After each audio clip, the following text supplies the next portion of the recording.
a lot of surprises this year. I played a lot of games that I didn't know were going to be as amazing as they ended up being, and one of those wonderful surprises this year was Soma.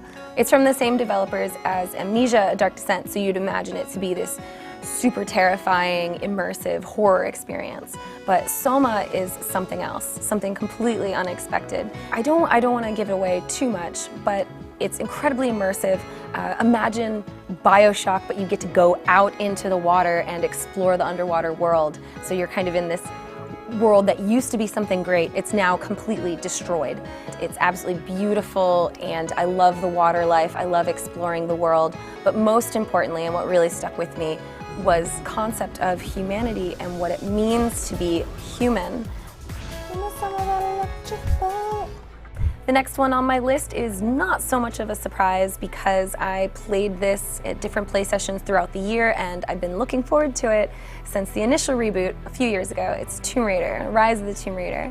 And this game is expectedly great. I thought it was going to be wonderful. I really enjoyed every time I've been able to get my hands on it, and then when the game actually came out, it was what I wanted.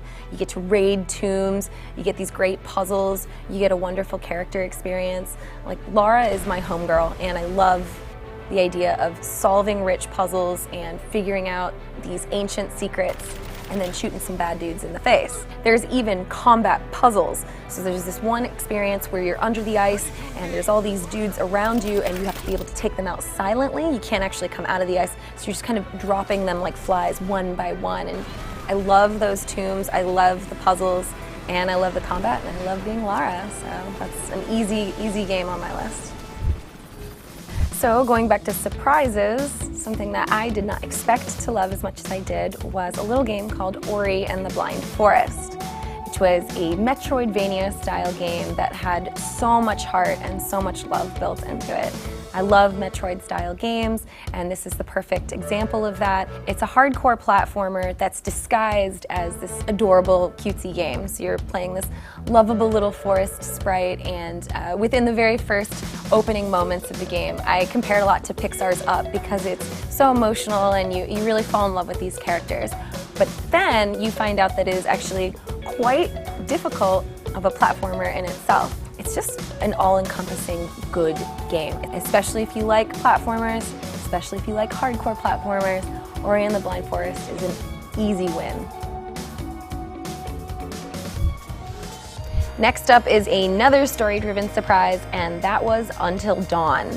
And what a crazy amount of twists and surprises within the game, but also the game itself. I had no idea I was going to enjoy it as much as I did. Just super enjoyed both loving and hating these characters, and thus trying to save them and feeling terrible when they died, or not caring about them and basically letting them die. And it was just this awesome power, this like crazy wielding of power of letting people basically go to their deaths, making decisions that I knew would end in their doom. I thought it was really well done, and it just blew me away. There's not a game that came out this year that touched my heart quite like Rocket League did.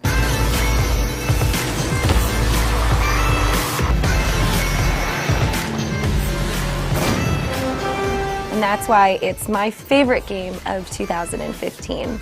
It's truly just gameplay perfection. I don't even really enjoy sports games, but I love Rocket League. I love how easy it was to pick up, but how much I've learned over the course of playing this game throughout the last few months. They've just unlocked all these different modes. There's all these awesome items that you can pick up from, you know, different hats or different tails or different paint jobs to keep you coming back. There's always a reason to come back. I love everything about this game, and what's wonderful about it is you don't need that much. You don't need deep immersive plots or complicated rules or stupid sexy witchers. All you need is a giant ball and rocket-powered battle cars. That's all you need. It is a tremendous perfection of a video game, and I am honored and stoked to tell you guys that Rocket League is the best game that came out in 2015.